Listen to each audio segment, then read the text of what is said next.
I would love to go 3 days, but I know myself, I know my life, I know my schedule. I'm going to make one day my default. Even if you go to the gym one day a week for an entire year, that's 52 times. It will show on your body. It will. Now, it may not be as drastic as this, but it will show because consistency is what brings results, right? Yeah. So that idea of a default behavior, a default protocol, default foods, right? So when I'm feeling good, when I'm feeling, just amazing, then, I might experiment, I might try a new recipe. But when I am tired, when I am like cranky, when I am stressed from work, I have default meals that I don't even have to think about. I just put it out the fridge, throw it in the microwave and eat.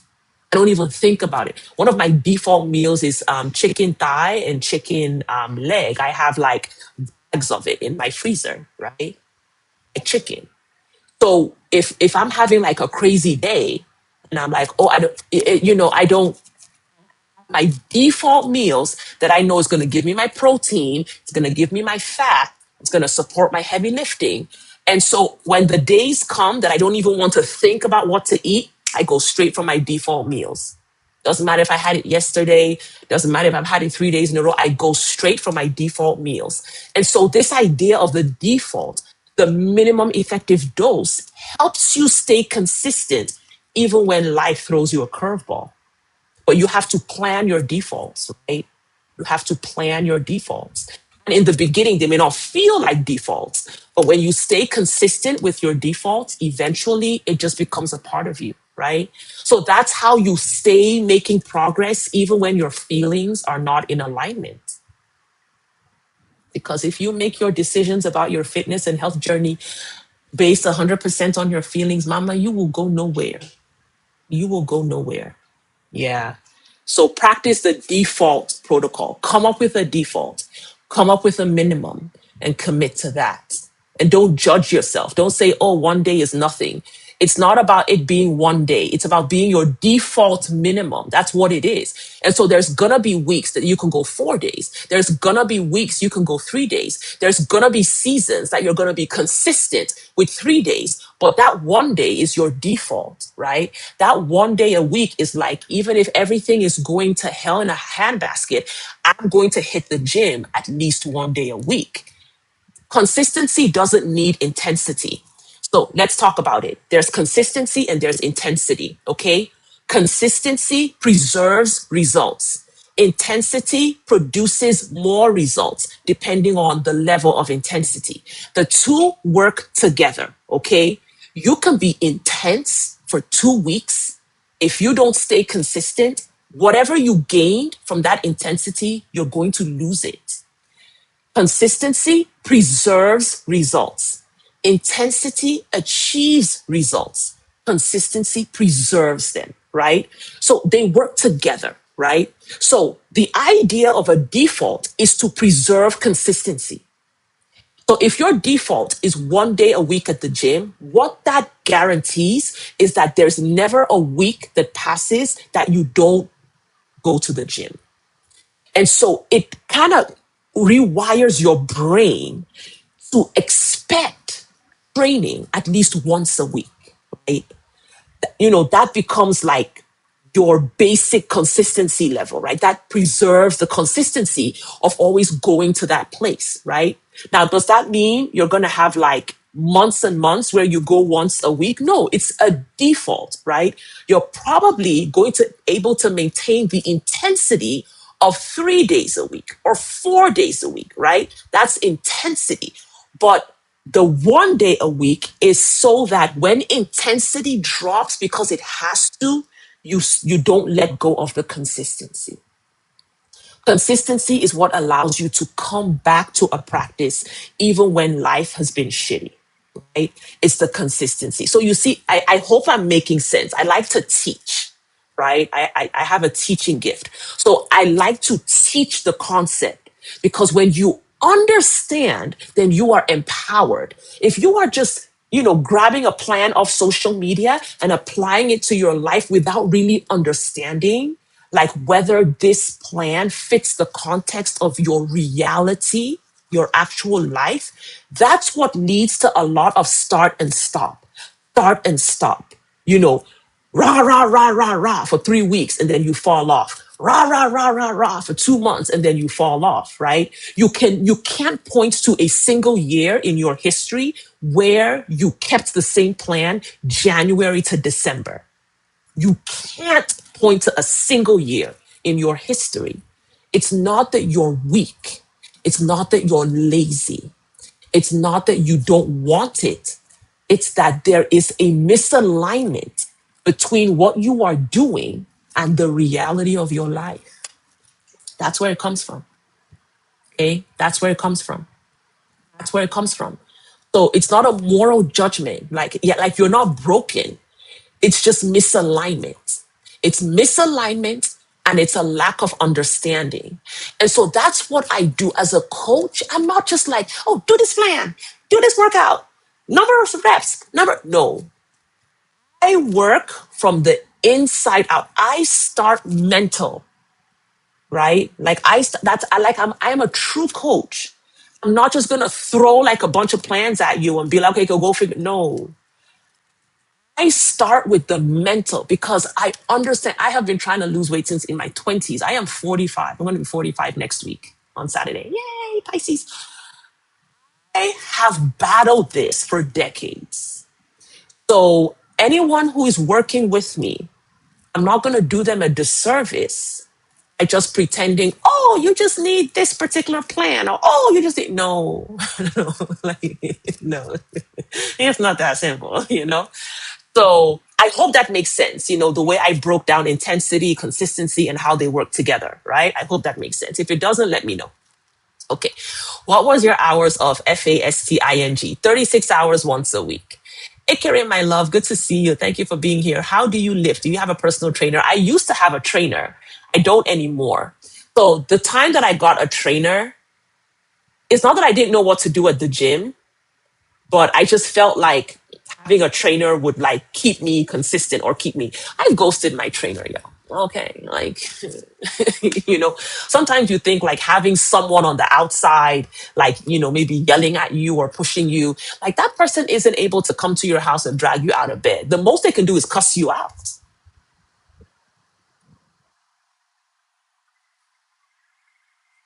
That's the most they can do.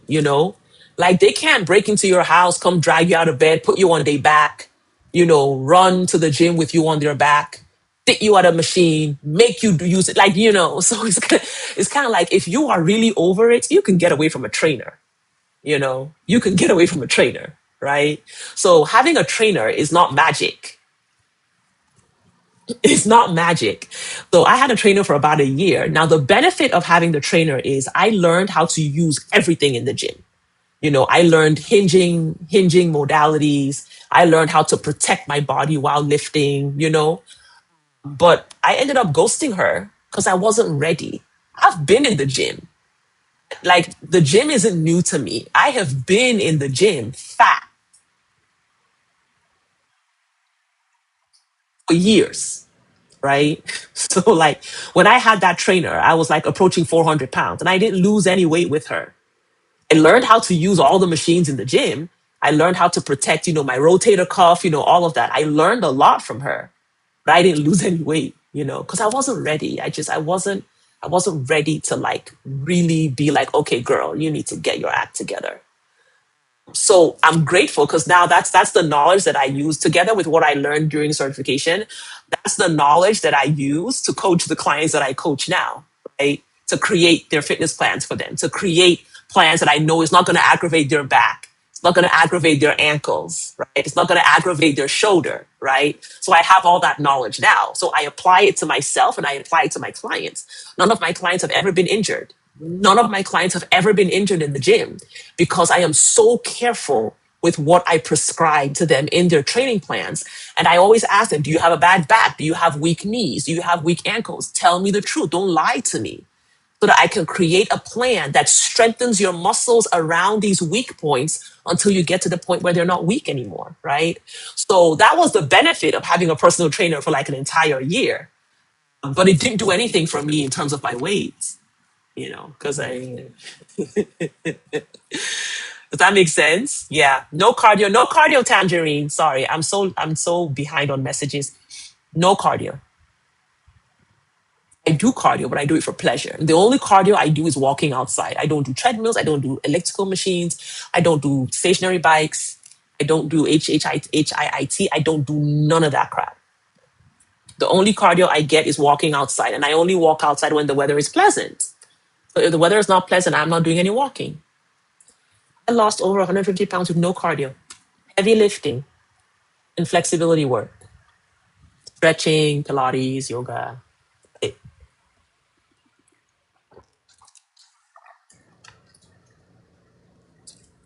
You have to do cardio. You have to do cardio. You're not going to lose any weight without cardio. Not true. At least it wasn't true for me. Sandy Sanchez, did you have anything? Thank you for liking the live. Please go ahead and tap, tap, tap, tap, tap the screen to like the live. Thank you. Tap, tap, tap, tap, tap. These are amazing questions. I love doing these and getting like good questions. I love it. Because I don't gatekeep knowledge. I never gatekeep knowledge.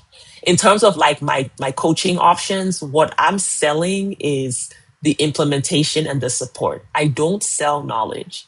I don't put knowledge behind a paywall and tell you, oh, you have to pay me for me to tell you this. No, I never do that. I never gatekeep knowledge. I will tell you what it is. If you then want to work with me, you're not working with me because you don't know stuff. You're working with me because you're exhausted, you're overwhelmed, you don't want to think about what to do. You just want me to tell you what to do.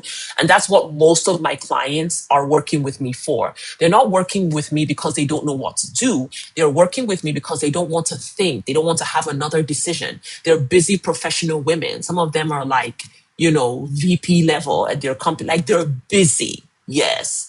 So they work with me. They're like, all right, I'm going to tell you everything about me. Give me what to do. I will do it. I don't even want to track my results. You do the, because they're exhausted. Right? They're exhausted. Their bandwidth is like already at maximum use, right? Yeah. So I am the brain of their plan. I just load the workouts and they do them. I tweak the nutrition focus and they do it. They don't have to think about it, right? So I think it's unfortunate. A lot of fitness people gatekeep knowledge and they want you to like come behind the paywall to get it. I don't believe in that. Because if knowledge was enough to like bring results, none of us would be fat. Okay, like let's be clear, you know, like if it was just knowledge, we would not have an obesity problem. So that's how I know it's not knowledge. That's why I don't gatekeep knowledge, because I know that knowledge isn't the key. It's part of it, right? But it's not the key.